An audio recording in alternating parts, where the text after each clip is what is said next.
Hey, what's up guys? We are back again to break down two top tier decks that you need to learn inside of Clash Royale right now. These decks might have been a little bit underrated in the last meta, but you should check them out because they've been strong for a while and they're not going anywhere. As always, make sure to leave a fat thumbs up on the video if you enjoyed this new type of content, and let me know down below in the comment section what type of decks you want to see featured next. Without further ado, let's get right into the action. There is so much Golem Clone and Electro Giants everywhere in the meta, and you know what counters that? Big Mama Pekka, sitting pretty at a 54% win rate, over 200,000 games played, so you guys already know that this deck means business. You should be checking out Pekka because it's been strong for over 4 years, and that's not stopping anytime soon. If you don't have the Magic Archer, you can run minions, or if you don't like Battle Ram, you can also run Ram Rider. And if you don't like Royal Ghost, you could take Dark Prince too. I could go on and on. There are so many substitutions for this deck. One thing will remain the same: Pekka will always stay strong.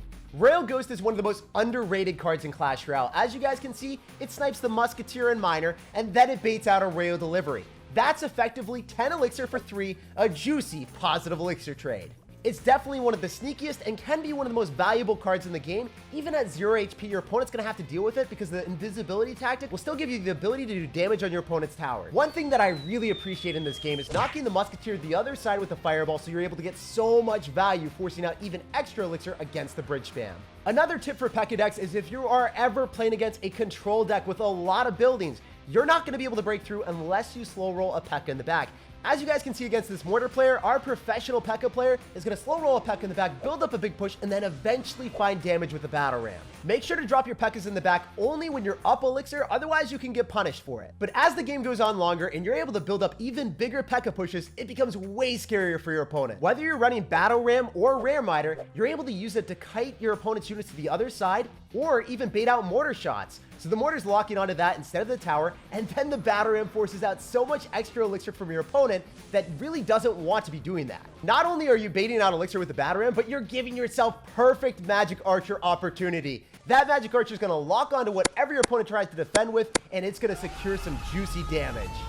As you guys can see, there are so many opportunities of getting damage with Pekka bridge spam, and that's why it's been so strong for so long. But my personal favorite way of finishing off games is that Bandit leapfrogging onto your opponent's tower and securing the fatal blow. From my experience, it's always the most clutch card to finish off games.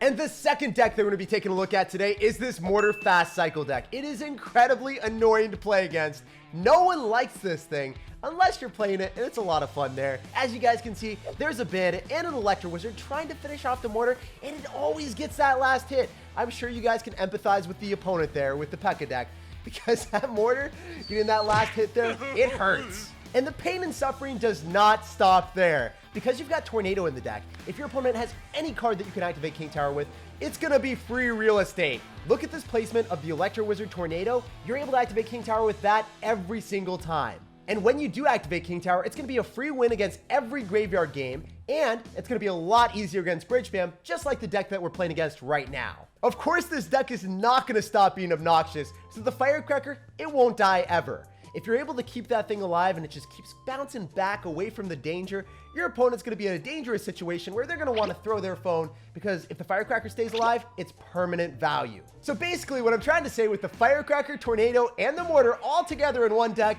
this deck is designed for your opponent to rage quit. And I gotta be honest with you guys, if you can't find a way through with your Mortar and all else fails, don't worry, you just Earthquake Cycle the entire tower down. It's almost impossible to break through a Mortar, Tornado, and Firecracker defense when King Tower is already activated. Earthquake is only a 3 elixir spell, so in double elixir, it's not punished easily. Mortar is one of the most underrated decks in Clash Royale for a reason. Every single one of the cards is super versatile, and it's not played against very often, so people don't know how to play versus it. And of course, you can rely on it to find damage in the most unlikely situations. And if you guys want to check out either of these decks, the links will be down below in the description of the video and in the pinned comment to copy both of them. As always, if you enjoyed the video, make sure to leave a fat thumbs up, subscribe for more content just like this, and I hope you have an amazing rest of your day.